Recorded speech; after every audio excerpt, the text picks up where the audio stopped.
country. And other ways of organizing people across the country. To create messages that can be outward-facing on the website. To create messages that can be outward-facing on the website. Another one is Occupied Stories. Another one is Occupied Stories. Which uses individual stories. That can also appeal to people outside of Occupy. That can also appeal to people outside of Occupy. The main thing to take away from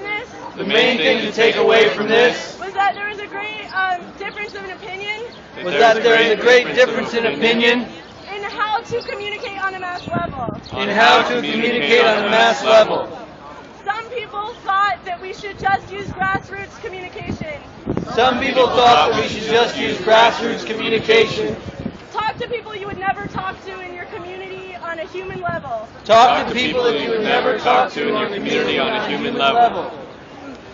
people thought that we could focus on one issue that would encompass other issues in the movement.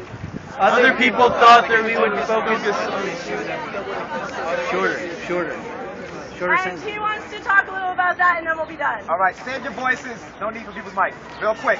The idea that I had that got some good reaction in our group. One issue that we can unite on. What we're protesting, we're occupying Wall Street. The banks. The Wall Street banks own the Federal Reserve private bank cartel. That's what we need to focus on. I was suggesting it's right up the block from Liberty Plaza. 1-2 blocks right up there. Every day in the spring and summer, we can organize, get people together at Liberty Plaza, march to the Federal Reserve Bank of New York, and every day it gets stronger. That is how we ask in the group, how do we get 100,000 people together? Well, how do we get the Million Hoodie March together? Occupy Wall Street did that, and that's how we got Trayvon's killer facing prison charges, facing murder charges. We can affect change if we organize on one issue. If you care about an issue, a kid that they didn't know, they can care if they know how the Federal Reserve enslaves us. So let's meet and organize protests of the Federal Reserve Bank of New York every day, Monday through Friday. Our slave owners go in and out every day. Yes. Let's make the people awake so we can change. That's the issue. They control the government. Without that, we were arguing out. People alone. Sorry. Sorry, can I just say one final thing about to get in touch with the group? So clearly there are people saying that we should focus on a main issue like a financial issue or something like that. But the group I'm creating, Occupy the Mainstream, through knowledge of the mainstream, is just to use traditional media tools like media audits, using public opinion polls and surveys and things like that to create reports that can help anyone in the way that they want to proceed. And so I want to create a sort of messaging resource library that will probably be on links to Inter-Occupy. And if you're interested, please come see me. I'm collecting names of people who are willing to do that kind of work. Thanks. Environmental information. The Million Hoodie March. Was not organized. Did not happen. Because of Occupy Wall Street. The Million Hoodie March asked Occupy Wall Street to march in solidarity with the Million Hoodie March. Environment. Okay. So we met to discuss environment and ecology. And why it hasn't been a bigger issue in Occupy Wall Street so far. Occupy Wall Street is a great opportunity. To highlight ecological questions. And the divide between the 1% and the 99%. Environment is a question of reclaiming the commons. Of imagining alternatives. At urban, local, and national, and global scales. You don't have to repeat that part. Okay. At many different scales, from the city scale to the global scale. Ecology is also a question. Of race, class, gender, and immigration. Food, water, energy, and the city. Food, water, energy, and the city Are also major ecological questions that Occupy Wall Street can address.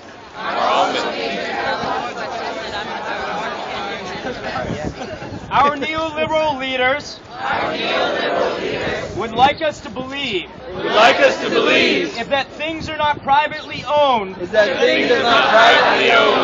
they will be squandered, and that everything must be owned by someone. But you can't own the environment. We are all stakeholders in clean water. Clean air. And a healthy environment. These things are not privileges to be bought. This is a global struggle. And requires global solidarity. We suggest that we should further develop this narrative to debunk the myth of the tragedy of the commons. Because whether we like it or not, there are things in which we all have an interest. There's a very fertile period coming up for Occupy Wall Street and environment. Earth Day is the 22nd of this month. And then we have May Day soon after that. That's a period in which to do a lot of creative direct action around environmental issues.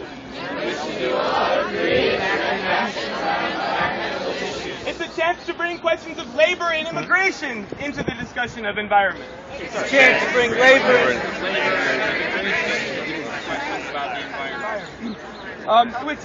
There are time for new creative tactics. Such as on Earth Day. On Saturday. There will be a melt-in at Grand Central. And then on Earth Day on Sunday the 22nd.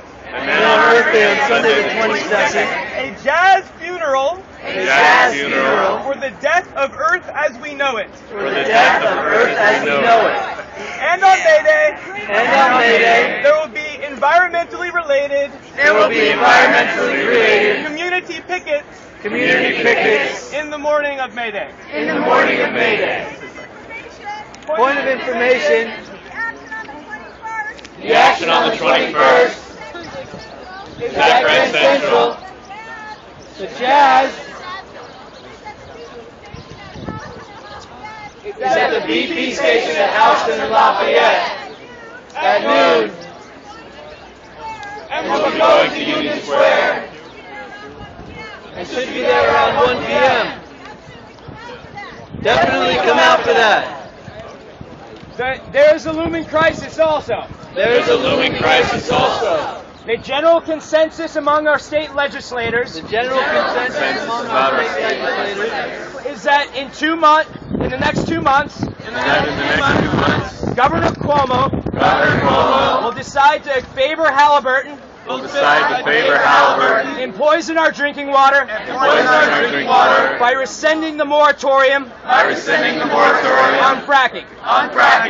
We would be very wise not to let this tragedy go to waste and begin to organize so that when they decide to poison 8 million New Yorkers, we take to the streets and say no longer. Last report back. Immigration. Hi, I'm Sam.